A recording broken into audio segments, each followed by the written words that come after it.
मैं कल से ही सोच रहा था कि वीडियो बनाने के लिए कि यूपीएससी प्रीलिम का जब मैंने क्वेश्चंस देखा तो मेरा क्या रिएक्शन था। जब मैं यूपीएससी प्रीलिम्स का पेपर देखा, आई वॉज इन शॉक। मुझे समझ में नहीं आ रहा था भाई ये पेपर में बना इन्होंने क्या दिया है। और काफ़ी समय तक तो मैं पेपर ही बस देखता रहा। मुझे कुछ समझ में नहीं आ रहा भाई ये पेपर इन्होंने क्या समझ के क्या सोच के बनाया हुआ है। मुझे भी थोड़ा सा बुरा डिसअपॉइंटमेंट हुआ कि एज अ यूपीएससी एस्पिरेंट एक साल की पढ़ाई मैं भी पिछले साल 2025 से स्टार्ट किया हूँ प्रिपरेशन, बट मैंने पॉलिटी ऑलमोस्ट पढ़ लिया है, ऑलमोस्ट ख़त्म हो चुका है। बट जब मुझे पेपर मैंने देखा, मुझे समझ में नई चीज़ें आ रही थी, तो मैं सोचा कोई बात नहीं, मैं अपने कंफर्ट सब्जेक्ट पे चलता हूँ। तो मैं पॉलिटी ढूंढने लगा। भाई इतना लेंदी पेपर, 26 पेजेस का पेपर था, उसमें मैं पॉलिटी ढूंढ रहा हूँ। ऐसा लग रहा था पेपर ख़त्म हो गया, पॉलिटी मिला ही नहीं।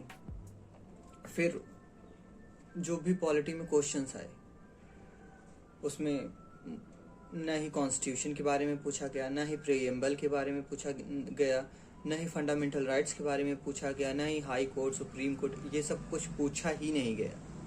मुझे ऐसा लग रहा था कि भाई पॉलिटी मेरा कंफर्ट सब्जेक्ट है, मेरा इजी सब्जेक्ट है, उसमें तक मुझे कुछ नहीं आ रहा था। मैं क्या बोलूं भाई, अपनी लाइफ का यूपीएससी में अब तक जितने भी मैंने पीवाईक्यूज सॉल्व किए, पीवाईक्यूज किए, सबसे रद्दी पेपर, सबसे बेकार पेपर, और सबसे क्या कहूँ भाई, इस पेपर का मुझे तो कुछ समझ में ही नहीं आ रहा है। कि पेपर देखने के बाद तो मुझे लग रहा है कि क्या ही बन गया है। और अगर ये इस बार यूपीएससी प्रीलिम्स अगर जो सेलेक्टेड ऑफिसर्स हैं वो भी दिए होते तो आई एम श्योर उनका भी सिलेक्शन नहीं होता। क्योंकि भाई पेपर पता नहीं क्यों यूपीएससी को क्या हो गया है कि भाई जब आपने एक डिफाइंड सिलेबस दे रखा है, कि आपने एक पर्टिकुलर सिलेबस दे दिया है कि ये सिलेबस है, इसी में से क्वेश्चंस आएंगे, तो आपने भाई पेपर बनाया कहाँ से? मुझे तो यही नहीं समझ में आ रहा, आपने पेपर बना कहाँ से लिया? कि भाई आपने, हमको लग रहा है यूपीएससी की हिस्ट्री में सबसे लेंदी और सबसे हार्ड पेपर 2026 का ही प्रीलिम्स का रहा है। अगर सेलेक्टेड ऑफिसर्स भी ये एग्ज़ाम देते तो 80 to 90% of selected officers, IAS IPS officer, वो भी प्रीलिम्स क्लियर ना कर पाते। भाई आपने इतना ज़्यादा लॉजिकल क्वेश्चंस दे दिया है, इतना केस स्टडीज दे दिया, कुछ समय के लिए लगा कि जैसे सीसैट हम सॉल्व कर रहे हैं।